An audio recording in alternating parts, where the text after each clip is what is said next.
सोप्या आणि मस्त रेसिपीच्या अपडेटसाठी धीरज किचन मराठीला नक्की सबस्क्राईब करा आणि बाजूच्या बेल आयकॉनवर क्लिक करायला विसरू नका। धन्यवाद।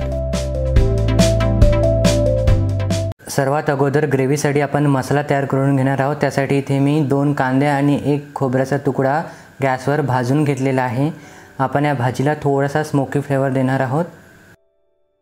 कांदे आणि खोबरं छान भाजून झाल्यावर कांद्याचे साल काढून घ्यायचे आहे आणि खोबऱ्याचे बारीक काप करून घ्यायचे आहे। हे आपण एका मिक्सरच्या पॉटमध्ये घेतलेला आहे। यामध्ये मी 2 चमचे काजूची पावडर घालतोय। तुम्ही या जागेवर शेंगदाण्याची पावडर घातली तरीही चालेल। त्यानंतर 1 चमचा जिरे आणि थोडेसे कढीपत्त्याचे पानं आहे। यामध्ये थोडंसं पाणी घालून आपल्याला मिक्सरमध्ये याची पेस्ट करून ठेवायची आहे। आता आपण शेवची तयारी करणार आहोत। त्यासाठी इथे मी एका बाउलमध्ये 1 कप बेसन घेतलेला आहे। त्यामध्ये चिमूटभर हळद घातलेली आहे। त्यानंतर अर्धा चमचा तिखट आहे। त्यानंतर अर्धा चमचा धनेपूड आहे। त्यानंतर किंचित हिंग घालायचं आहे आणि थोडासा म्हणजे पाव चमचा इथे मी ओवा घातलेला आहे। थोडंसं मीठ घालायचं आहे चवीनुसार आणि यामध्ये थोडं पाणी घालून आपल्याला हे मिक्स करून घ्यायचं आहे। जसं आपण शेव बनविण्यासाठी बेसन भिजवतो त्याच कन्सिस्टन्सीचं बेसन आपल्याला इथे भिजवायचं आहे। जास्त सैल नाही करायचं आहे। जर तुम्ही भजी किंवा बुंदीसारखं जर भिजवलं तर तुमची जी भाजी आहे ती पिठल्यासारखी होईल। त्यामुळे थोडंसं घट्टसरच भिजवायचं आहे। शेव पडेल एवढं घट्ट आपल्याला भिजवायचं आहे। तर इथे आपलं बेसन भिजवून तयार आहे। आता आपण भाजी बनवायला सुरुवात करूया। त्यासाठी इथे मी कढईमध्ये 3 मोठे चमचे तेल घेतलेलं आहे। तेल गरम झाल्यावर यामध्ये खडे मसाले घालायचे आहेत। त्यामध्ये 1 दगडफूल आहे आणि 1 चक्री फूल आहे। चक्री फूलचे मी तुकडे करून घेतलेले आहे आणि 1 तेजपत्ता आहे, तमालपत्र।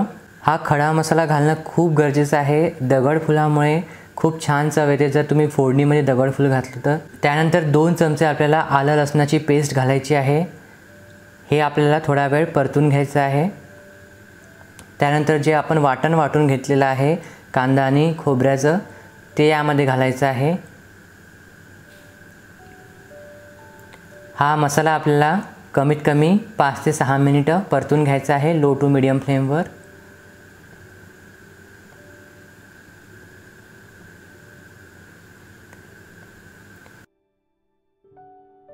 यामध्ये थोडीशी कलमी आणि 1 लवंग घातलेली आहे। त्यानंतर थोडीशी कोथिंबीर, त्यानंतर 1 चमचा कसुरी मेथी आहे, फोडणीमध्येच घालायची आहे। त्यानंतर अर्धा चमचा हळद, 1 चमचा मिरची पावडर, लाल मिरची पावडर तिखट, त्यानंतर 1 चमचा धनेपूड, त्यानंतर 2 चमचे काश्मीरी लाल मिरची पावडर रंगासाठी, पाव चमचा काळा मसाला घालायचा आहे। हे छान मिक्स करून घ्यायचं आहे आणि आता हा मसाला छान मस्त ब्राऊन रंग येतपर्यंत शिजवून घ्यायचा आहे कमीत कमी 8 ते 10 मिनिटे। लो टू मीडियम फ्लेमवर हा मसाला मस्त शिजवून घेतलेला आहे। छान काळपट ब्राउनिश रंग आलेला आहे। आता आपल्याला यामध्ये गरम पाणी घालायचं आहे। 2 ते 3 कप तुम्हाला गरम पाणी घालायचं आहे। रस्सा थोडा पातळच ठेवायचा आहे कारण ही भाजी शेव घातल्यावर थोडी घट्ट होते। तर आता रश्श्याला आपल्याला छान उकळी येऊ द्यायची आहे। त्यानंतर यामध्ये चवीनुसार मीठ घालायचं आहे आणि रश्श्याला छान उकळी येऊ द्यायची आहे। आता या भाजीमध्ये शेव डायरेक्टली मी यामध्येच पाडणार आहे। त्यासाठी ते हा चम्मच घेतलेला आहे छिद्र असलेला, याला झारासुद्धा म्हणतात आणि तुम्हाला अशाच प्रकारे खोलगट भाग असलेला चम्मच घ्यायचा आहे। आता यामध्ये जे आपण बेसन घेतलेलं आहे भिजवलं ते घेऊन व्हिडिओमध्ये दाखवल्यानुसार तुम्हाला शेव पाडून घ्यायची आहे। शेव पाडायच्या वेळेस लक्षात घ्यायचं की रश्श्याला उकळी आल्यावरच पाडायचं, नाहीतर जर तुमचं रस्सा थंड असेल तर बेसन जे आहे ते पाण्यामध्ये मुरेल आणि रस्सा घट्ट होऊ शकतो। त्याच्यामुळे काळजी घ्यायची आहे। बेसनाचं जे टेक्स्चर आहे ते सुद्धा परफेक्ट असायला हवं। इथे मी चमच्याने करत आहे कारण मला कॅमेरासुद्धा ऑपरेट करायचा आहे, पण तुम्ही हाताने जर केलं तर ते लवकर होतं। ते तुम्ही बघू शकता हाताने केल्यावर शेव लवकर पडतात। तर आता आपल्याला ही भाजी साधारण 5 ते 6 मिनिटं शिजवायची आहे फक्त आणि लवकर शिजते।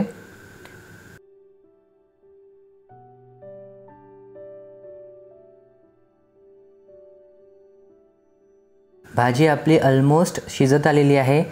यामध्ये आता 1 चमचा काळा मसाला घालायचा आहे वरतून, थोडीशी कोथिंबीर. गॅस बंद करूया आणि भाजी आपली सर्व करण्यासाठी रेडी आहे. ही भाजी गरमागरम सर्व करायची आहे. जशी जशी थंड होते तशी तशी ही भाजी घट्ट होत जाते, त्यामुळे गरम गरम सर्व करायची आणि लवकर संपून टाकायची.